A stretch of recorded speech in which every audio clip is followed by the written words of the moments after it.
Hello, everybody. I hope you've enjoyed all this chit chat anyway. So happy New Year to all.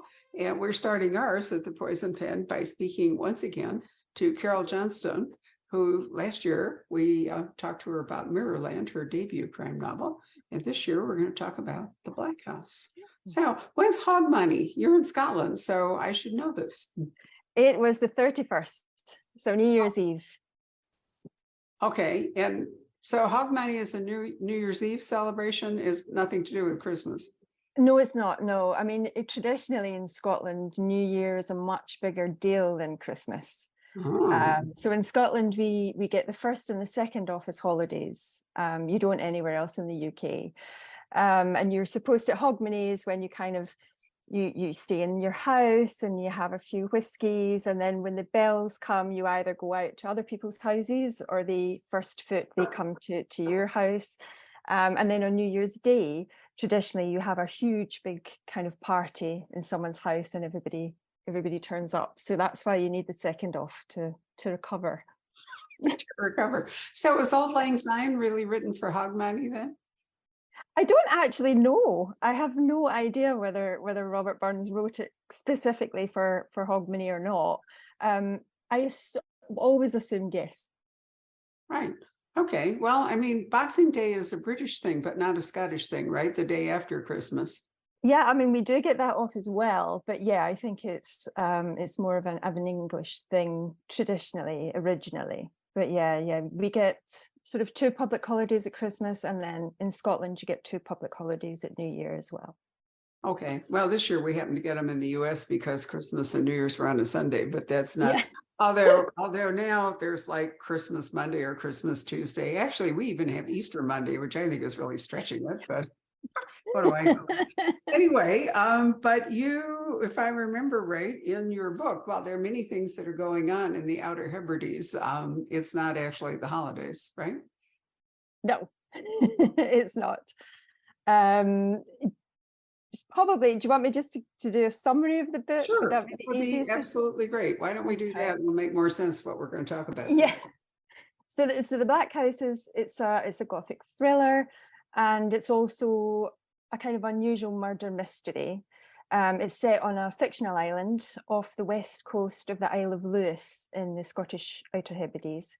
And it's actually 2 stories told sort of side by side from the point of view of 2 different characters.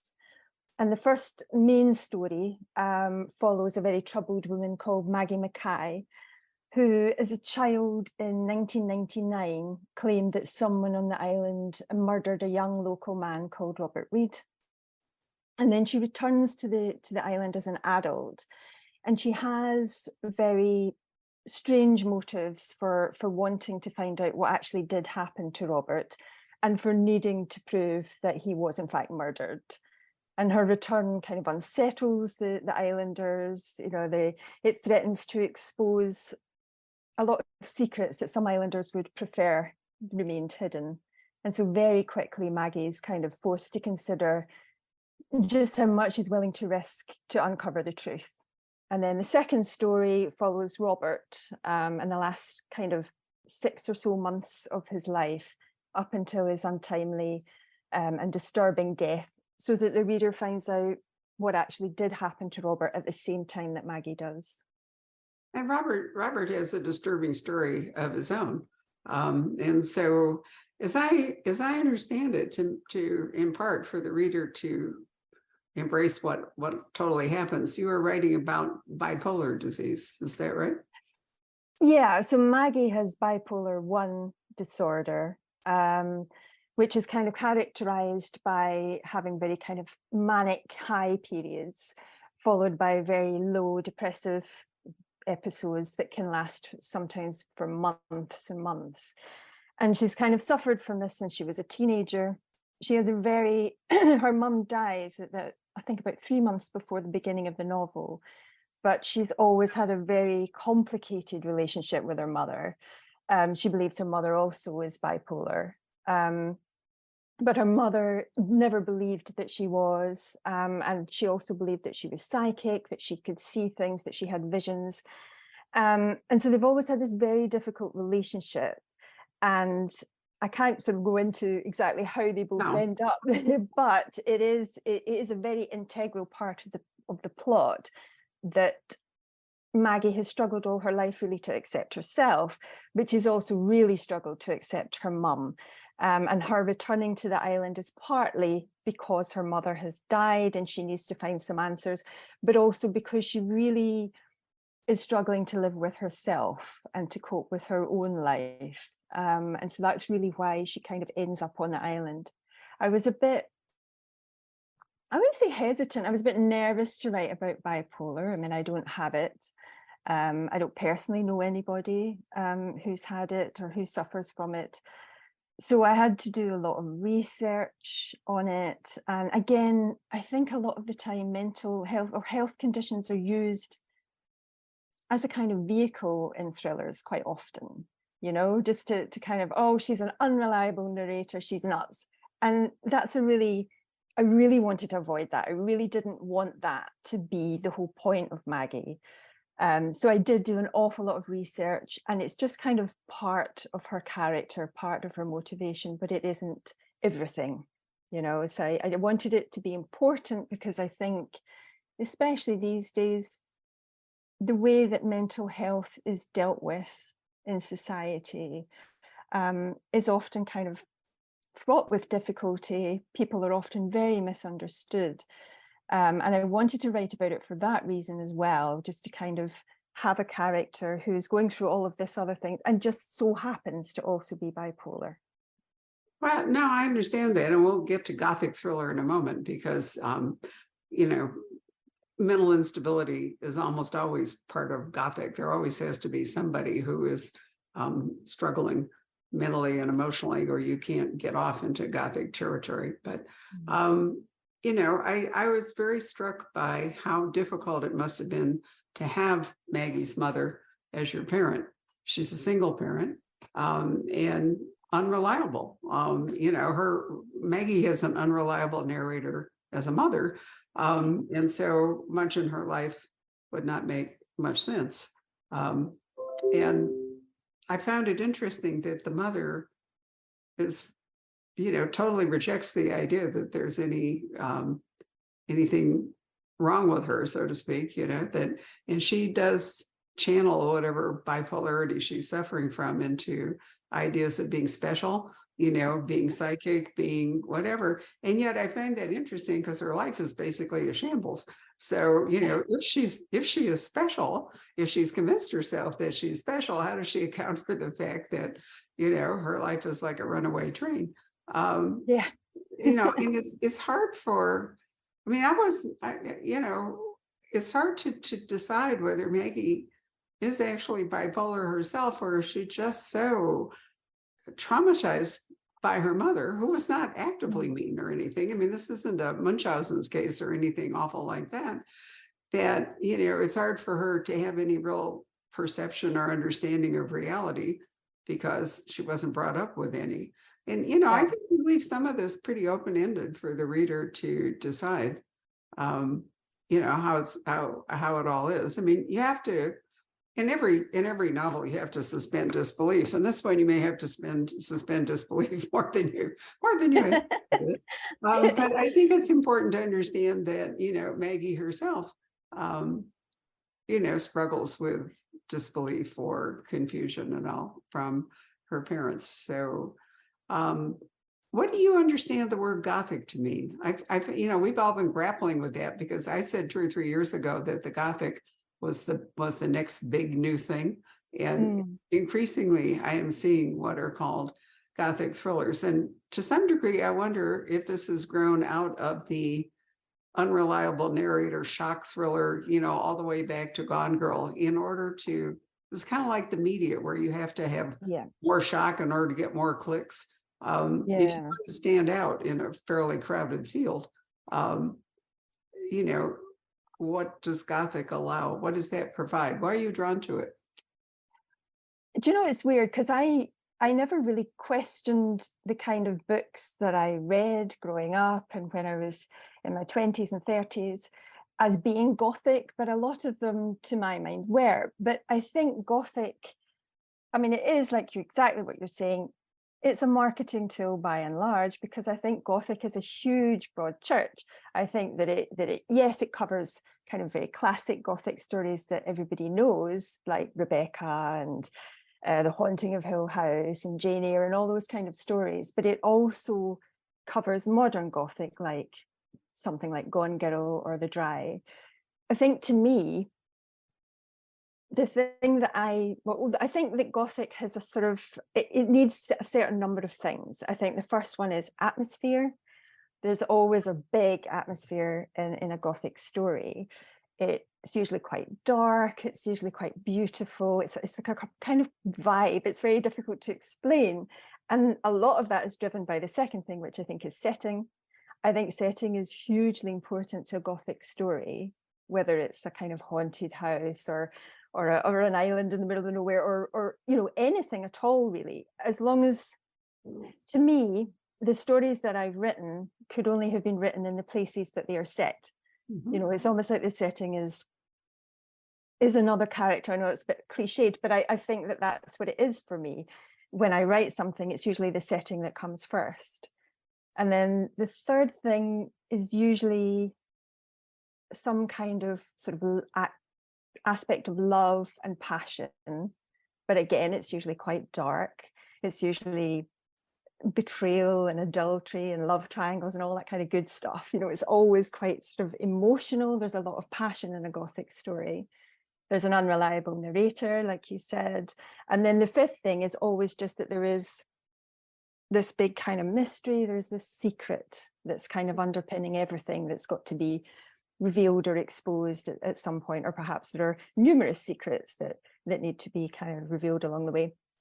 So really, I think there's not much difference between something that's called a Gothic thriller and something that would be called a psychological thriller, a whodunit, a murder mystery. They're all kind of variations on the same thing. To me, a Gothic story is something that you feel as much as you read. I want somebody to read one of my stories and feel like they've been to this place, or feel like they're in this place, or that they've met these people. So I don't, to me, I think it's quite hard to describe what Gothic is, because it, like you said, they lump everybody in. It's very difficult to tell if something is Gothic or if people are just saying it's Gothic. But to me, those are the ingredients that would make a Gothic story, and they're the kind of stories that I love to read. Well, I think that was a very lucid explanation. I mean, they go all the way back to, Monk Lewis, who was a favorite. If you read, I don't think Jane Austen cited him, but Georgette Hare, who writes wonderful Regencies, is always citing Monk Lewis. And you have The Woman in White by Wilkie Collins is another. I think there's always a slight tinge of the supernatural, or the word Gothic kind of braces the reader to know that it's not so much human malevolence, which is what powers a psychological thriller, but that's always human. It's jealousy, it's rage, it's greed, it's whatever it all is. There's always, I think, when you say the word Gothic, there's an atmosphere, and you're totally right. And you do it in a double way, because not only do we have this remote island, I've been as far as Skye, but I have not gone out further into the Atlantic. So you have an island where basically there's nothing between the edge of the island and North America except the Atlantic. So it's very isolated. But then you also call it the Black House. And what does that mean? The Black House is a term I've run in before. What does it mean? And, it's not unusual for a Scottish novel to talk about a Black House. No. So the Black House, they tend to really only exist in the Highlands and Islands. They're the kind of traditional crofting house. They're very small. They're usually I think they have maybe 2 or 3 feet thick stone walls, incredibly thick stone walls, with tiny little mean windows to kind of keep the Atlantic storms out. They're usually thatched, and quite often they have great big rocks kind of weighing the thatch down, which you don't really see a lot of in England. So sort of makes it look a bit different. Years ago, centuries ago, it all used to be just one room. So you would live in one end and all your livestock would live in the other end. And then there would be like a central hearth. and there would be no chimney. So the smoke would just kind of go up through the thatched roof, and that's why they got their name. The actual black houses are usually white on the outside, but they're black on the inside because of all the soot. Yeah. The soot. You don't see them anymore, really. I mean, the black house in the novel is actually based on a house that I've stayed in quite a few times on the Isle of Harris, but it's a replica. Usually the houses that you see these days are replicas built for tourists, so they're all a lot more pleasant inside than the original ones. And you know, the truth is the lack of a chimney meant that people, I had an author who wrote a book, and I'm trying to remember, it was an author I edited, whether it was in Alaska or what, but anyway, the lack of ventilation from the fire meant that people often suffered from lung disease of one sort or another. And once the chimney came into play, you know, it was a much healthier. So I'm sure that any replica house would be forced to have, you know, not just let the smoke rise up. So I've been in cottages in Ireland where no matter how the smell of peat, you just can't get rid of it. You know, once it's burned inside, it soaks into the walls. What were the Scots burning? Were they also burning peat? Yeah, a lot of wood in, you know, on those islands. No, and they still do it now. So usually each family or each generation of a family will have a certain amount of peat that is their own peat. So they farm it every year. And then they use it over the winter. They dry it during the spring and summer, and then in the winter they burn it. But peat, I mean, yeah, like you said, it smells a lot, but it's also really smoky. And it doesn't, I mean, it's not like coal or wood, you know, you don't get this instant heat. It's kind of this slow heat that you feel warm, but you never feel particularly hot. So I don't think it's very fuel efficient way of heating your house, but that's all people had for years and years. I mean, on the Outer Hebrides, certainly there are hardly any trees because they chopped them all down years ago. I think they're starting to try and grow some more. So in the very center of Lewis and Harris, there is this forest, but it's bizarre, you know, because you'll be driving along and then all of a sudden there are all these trees and you're so used to seeing none, you know, there are just no trees anywhere. So yeah, they had no option. They had to dig up the peat and use that as heating, or else they would have had nothing. I've always wondered who her first thought that you could dig up grass, so to speak. I don't know. And burn it, you know. I mean, it's not obvious that would be the way to go. And you know, I've been in Iceland, and I remember they took us to tour an Icelandic forest, and you know, the trees are I'm 5 feet tall, a little over. The trees were about my size. Because you know, they just don't grow any larger up there. So in these new forest plantations that they're attempting to establish, are the trees going to be significantly bigger? I don't know. I mean, they've only started. I don't think they've been doing it for that many years, and we've never been in it. We've only ever kind of seen it from a distance. I don't know what size they are, but yeah, I mean, there is a certain microclimate in the Outer Hebrides. It's quite warm. It's significantly warmer than mainland Scotland, for example. So you would expect that you would be able to grow certain kinds of trees if you really tried. I mean, I've seen a few houses in the Hebrides that have grown palm trees, for example. Oh, it's the I think it is. I mean, it's so stormy there. Yeah. Terrible Atlantic storms all the time. But actually, in terms of temperature, it's quite mild, and you very rarely get snow or anything like that there either. I got it. Well, no, that makes perfectly good sense because the Gulf Stream, it turns at some point, so it probably washes. I mean, I've certainly seen palm trees in Cornwall, you know, because it goes snaking up that way. So I guess that makes perfectly good. Although with all the weird climate change going on, it's almost impossible. We have had more rain in Phoenix since August than Seattle. I mean, if I know it's raining here right now. It was pouring rain Sunday. And, you know, it's just this weird, it is now talking about atmospheric rivers, which have drowned Northern California and so forth. So as everything's moving farther north with climate change, it'll be interesting to see what happens to the islands and to Iceland and the Faroes and, you know, all of Lapland. and all of that. So I know Harris, we always think, or I anyway, immediately think of Harris Tweed. But on your imaginary island, what would be the, how did people make a living? Why is that community there, and what is it they're doing when she arrives?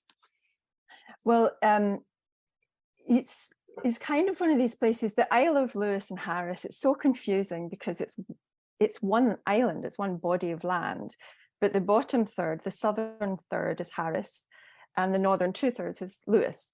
And traditionally, all of these islands were farming, crofting communities who also fished.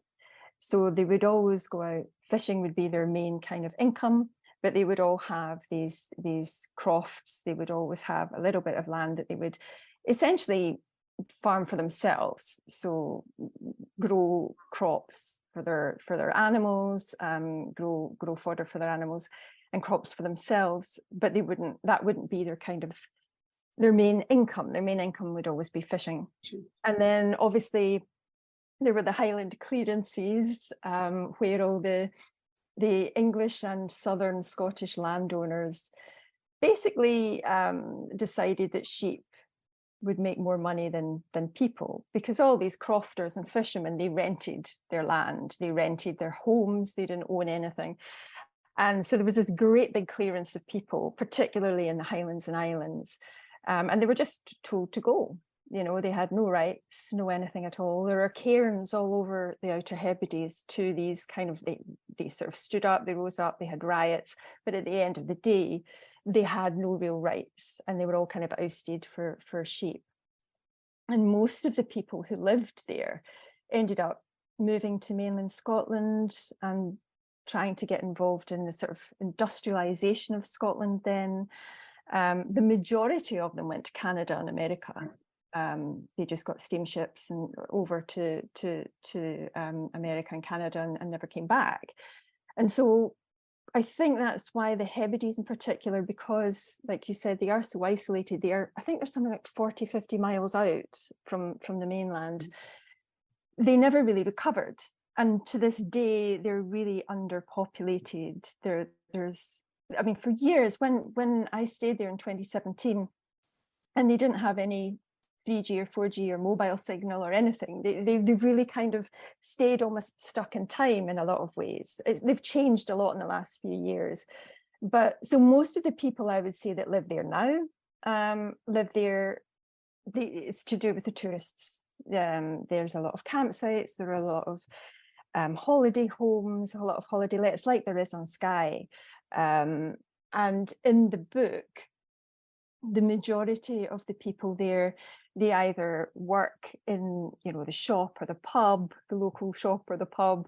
They either run B&Bs or they run guest houses, and the existence is a very simple existence, but it's very reliant on other people. There are still fishing, there is still crofting, but it's kind of almost secondary to the things that people have to do in order to make a living over there.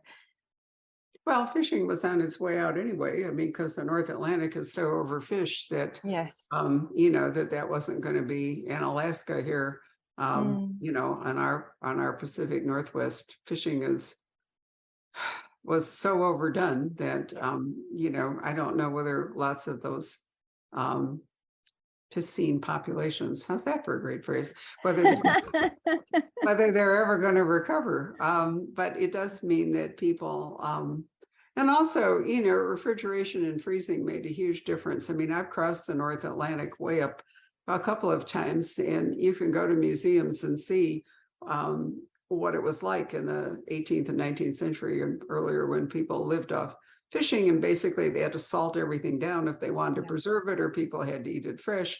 But once you got to real refrigeration, and now flash freezing, it makes a big difference too, as to the fishing industry, and it becomes more industrial in size, and it's harder for smaller. So, and what about the weaving? Is that still going on? Yeah, absolutely. Again, mainly for tourism. Right. There are a lot of shops, there are a lot of shops that you can go into, particularly when you walk off the ferry. There's a whole kind Yeah. of plethora of them there next to the terminal, and you can go in and you can watch the Harris tweed being made, and you can buy pretty much anything. You can buy handbags, clothes, purses, you know, everything.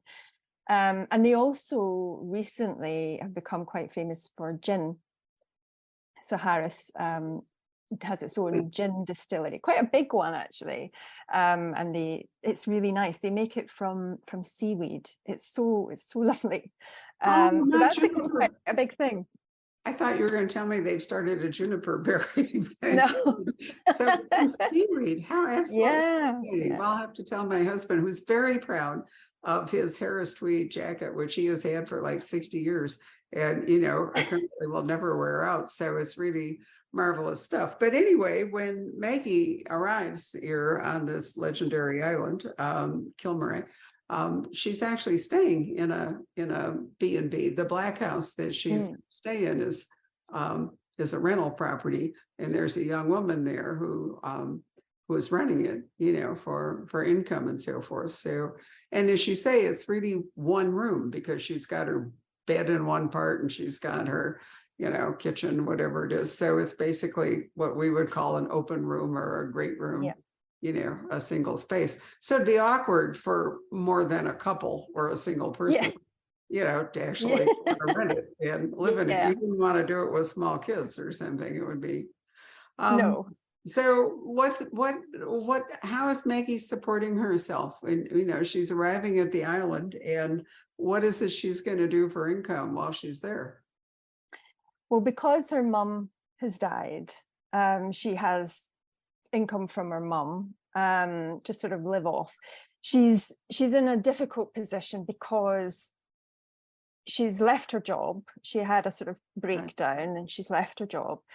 So she really is kind of in no man's land. She's not sure what she wants to do yet, but she's so driven to find out what happened to Robert for reasons I can't go into, but she really needs to find this out before she makes any bigger decisions about her life. And she's lying to all the islanders, you know, she's telling them that she's there to kind of write a story, but she's not, you know, because she doesn't have a job anymore. So that's not why she's there. She's there because she wants to find out the truth.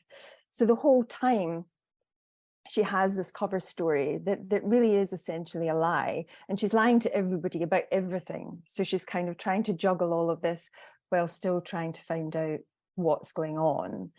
And also still trying to grieve for her mother, and also to kind of recover herself, you know, because she's still very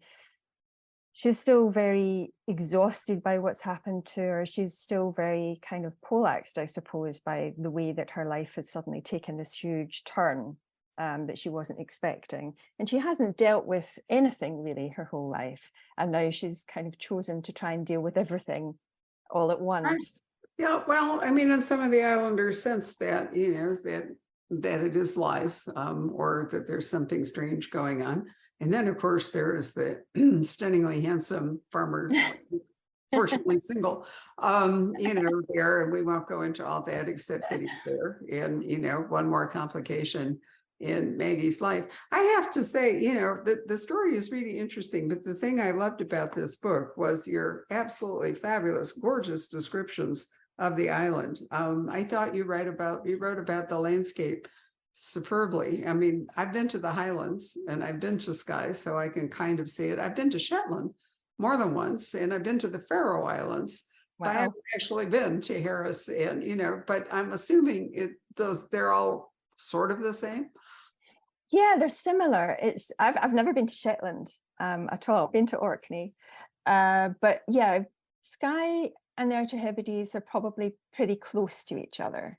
They're fairly similar, but the Hebrides, or the Outer Hebrides anyway, are quite different from the Inner Hebrides in ways that I always find quite difficult to describe. They feel very different. You know, I love going there. I've been going there for years and years, particularly Lewis and Harris. And when we were living there out of season, which is a whole other thing again, you know. With the Outer Hebrides, because they're that much further out, The East Coast is very much like Skye. It's quite rocky. It's quite lots of peat moors everywhere and single track roads, but that's where the majority of the population lives. That's where the ferry terminals are, the shops, the restaurants, all the sort of tourist. So it's looking back at traps. Scotland rather than out into Exactly. into the Atlantic, which makes a lot of Yes, sense, really. it does. But the West Coast is incredibly different, and the West Coast is not like Skye or Shetland or Orkney. It's very unique. It's very remote. There's not an awful lot there. And it's got these amazing beaches, these beautiful, beautiful beaches that do look from a distance like the Caribbean. You know, they have these huge white, deep white sand and this turquoise sea that's often quite warm, you know, depending on the time of year. And that's where we lived. We lived in a very small settlement called Cliff on the west coast of Lewis for about 8 or 9 months, something like that.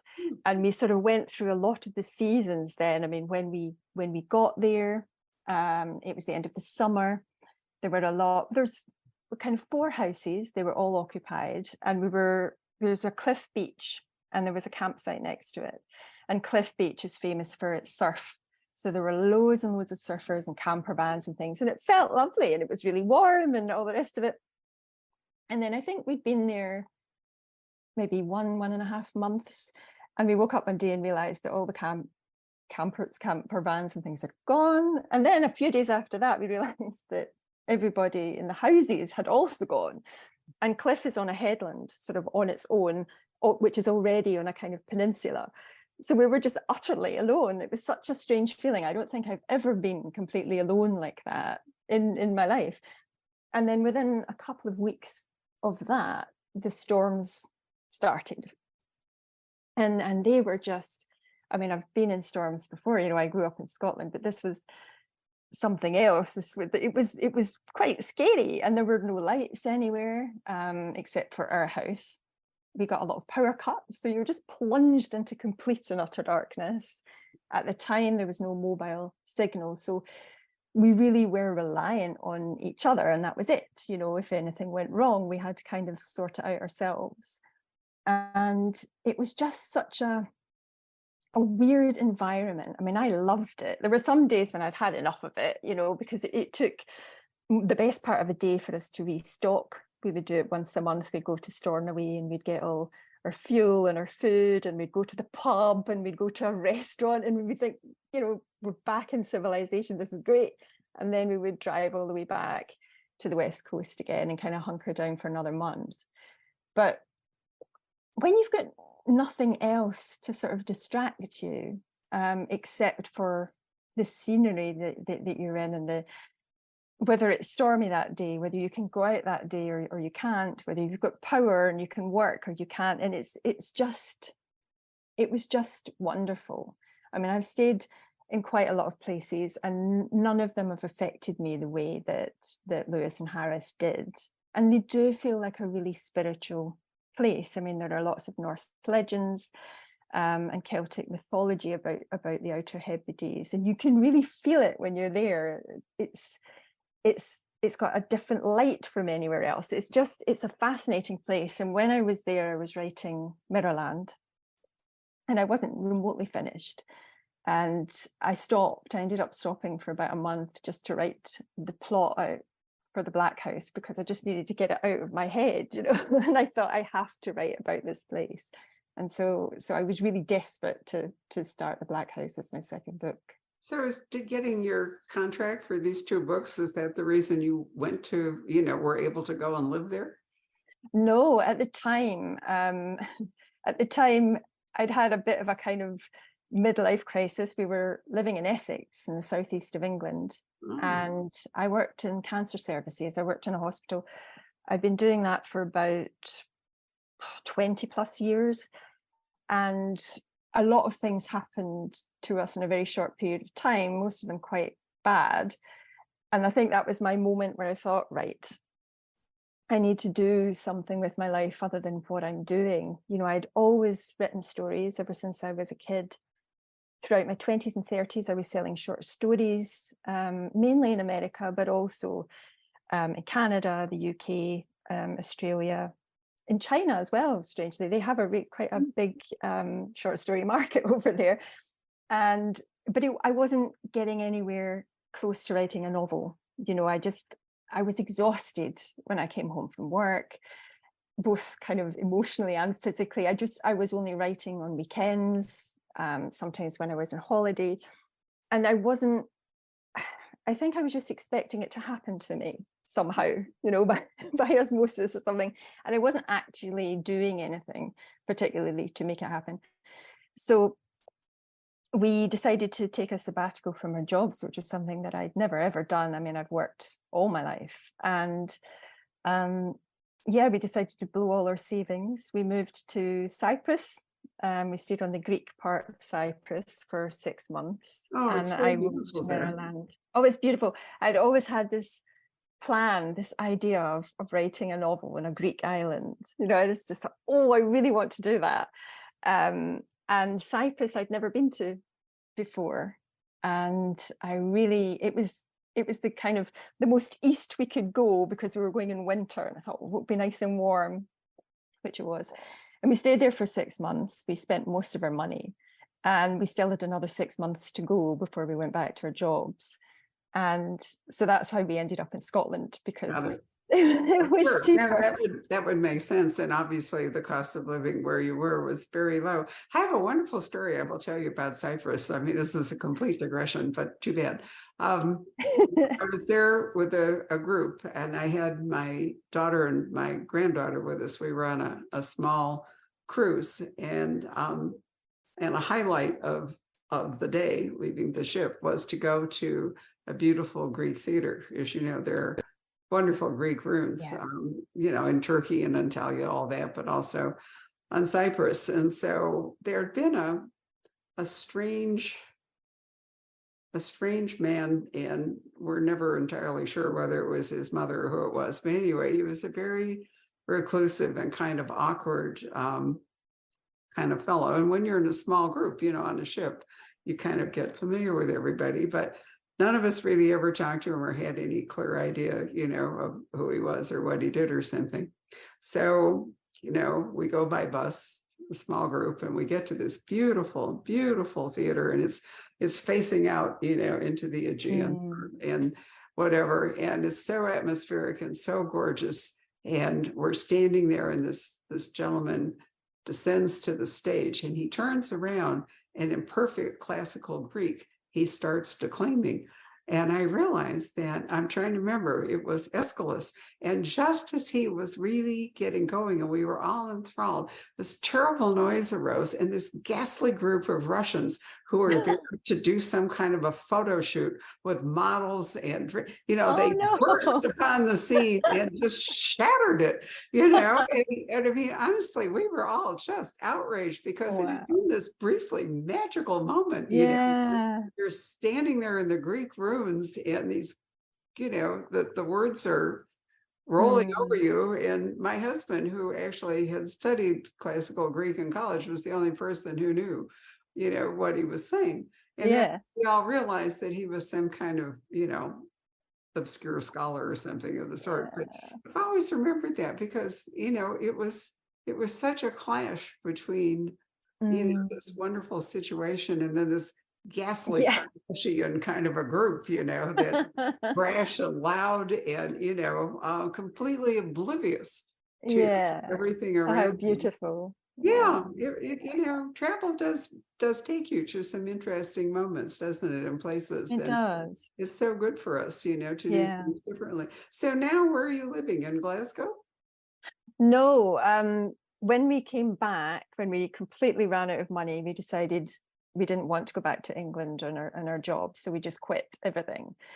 So we ended up moving in with my father-in-law in a place called Port Glasgow, which is basically just about as far west from Glasgow as you can go. It's an old shipbuilding town. And we stayed there for a while Ian got a job. My husband Ian got a job so that we could make some money again. But at the time, I didn't even have an agent. So I'd finished Mirrorland. It was out on submission to agents. And I think for that first sort of 6 months, I really started to panic a bit about what I would do if I didn't get an agent. But eventually I did. I think it took, it's been about 6 months. It was a long old time. And then after that, I think probably another 5 months working on the book before it luckily went to auction in the UK and in the US. But yeah, I think that it was probably about a year really from coming back from the Outer Hebrides to actually getting anywhere close to a book deal. But now I moved, I would say probably for the past 5 years, we've kind of just been moving around. We haven't been living anywhere. And we just finally bought somewhere. So now we're living just outside Glencoe. So we're up in the West Highlands, which is very far from where I grew up. I grew up in the Central Belt, where pretty much everybody in Scotland lives, you know, right in the middle at the bottom. Right. Yeah. So now, and I mean, it's just beautiful. Where the house is a complete tip at the moment. It's a doer-upper. So there's a lot that we need to do, but it's lovely. I don't know, or I didn't know the Highlands as well as I probably have in the last kind of year or so. But yeah, we're kind of in proper Outlander territory now. We're about 10 miles from Fort William. It's beautiful there. I have been to there. I think the Glencoe is absolutely superb. Oh, it's beautiful. You know, every day I expect Diana to tell me she's moving to Scotland. I mean, she commutes at this point, so really interesting. But yeah, it's gorgeous. So, you know, I think it's great that you found an agent and a publisher who is sympathetic to what it is you want to write.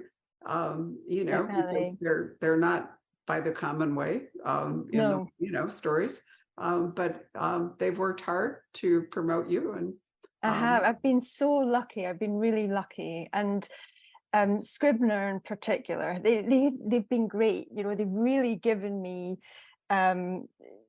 just let me do what I want to do, right. You know, and then some things have changed, yes, but the majority of things haven't. The stories really have remained the same as when I was plotting them out even before I started writing them. So I'm really lucky because I know that there are aspects of both Mirrorland and the Black House that are a bit out there that do require you to suspend your belief. I think that's true. I'm glad you said that. But Scribner has a long and distinguished literary tradition, and they're a very good fit for you. So before we end, what are you working on now? I always like to leave readers with the idea that there's a future book. Another one. So I am just about finished my third book. It's another Gothic thriller set on an island, but this time it's set on the southeast coast of England. It's in Essex, near a place called Foulness Island.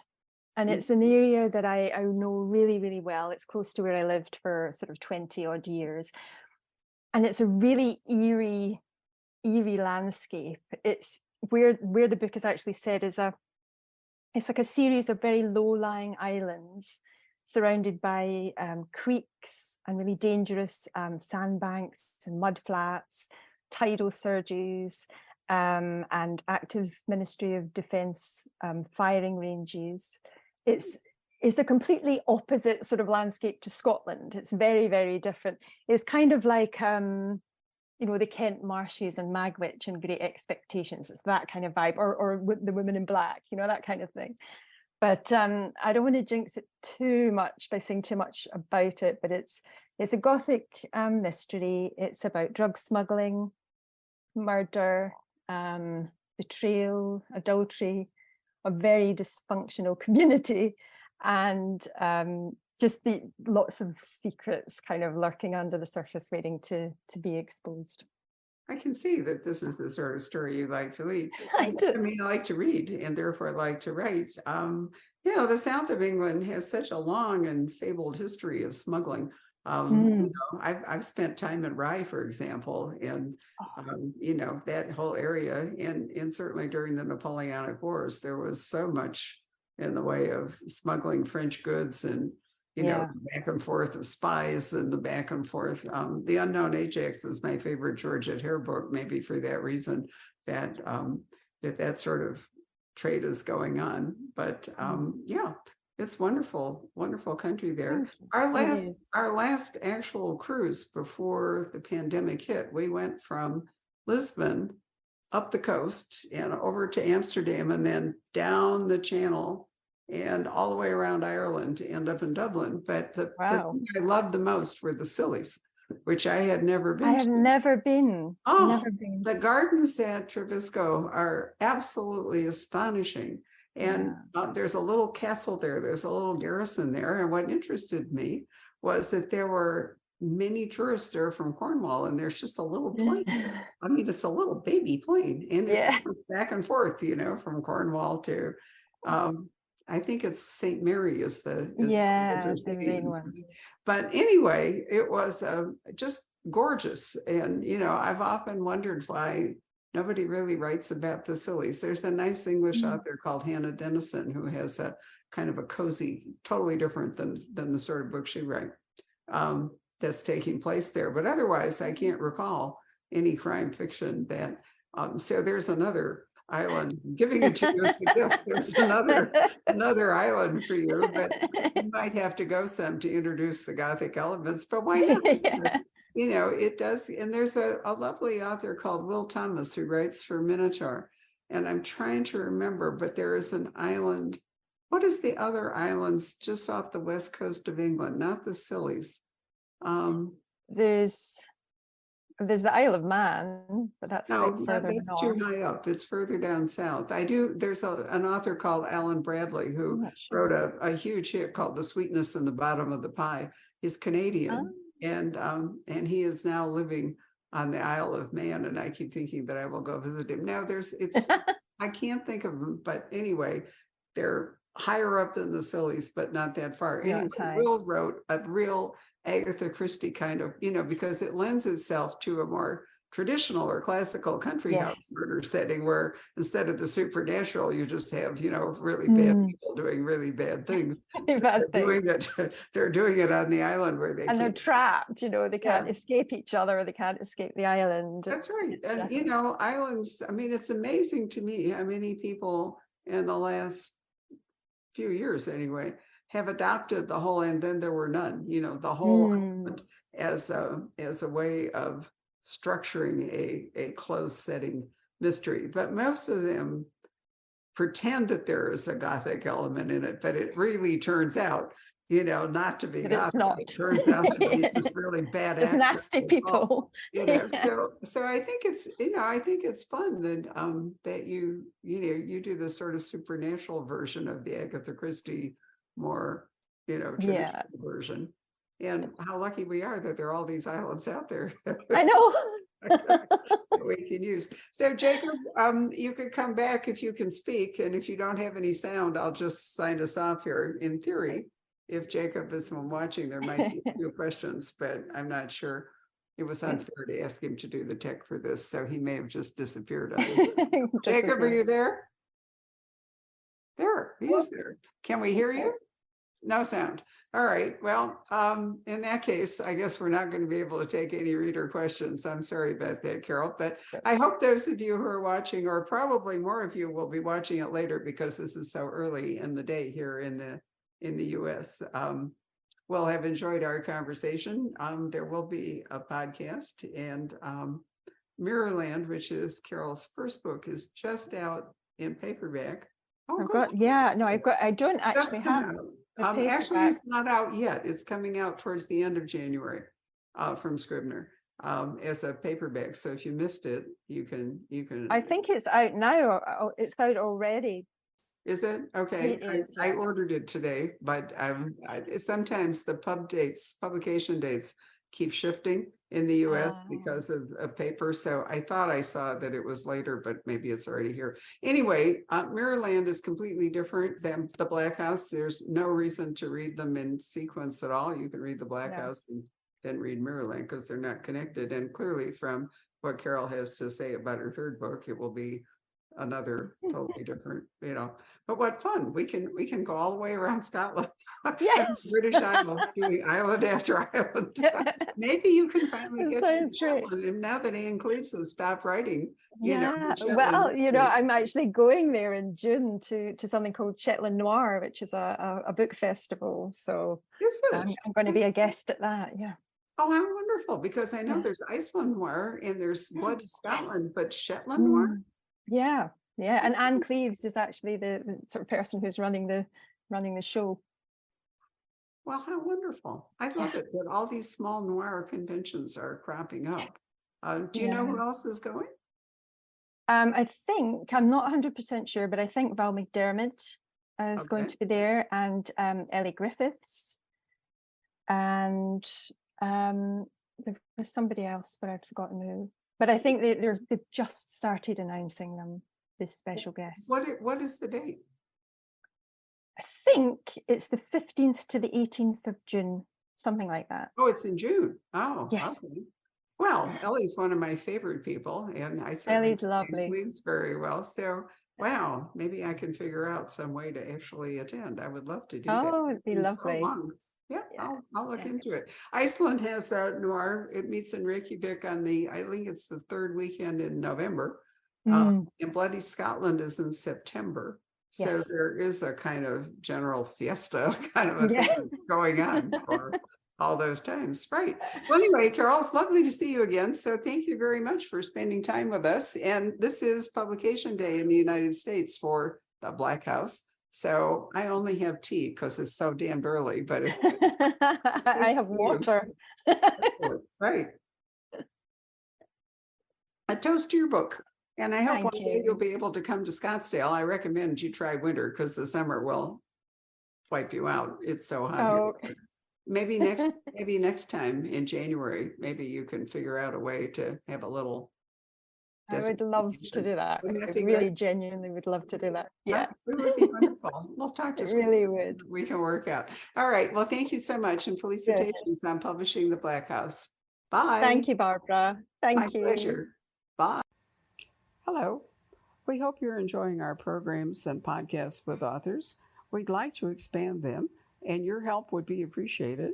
Please make a donation at poisonedpenfoundation.org. 100% of the proceeds will go to help connect authors with readers in this difficult time. Thank you.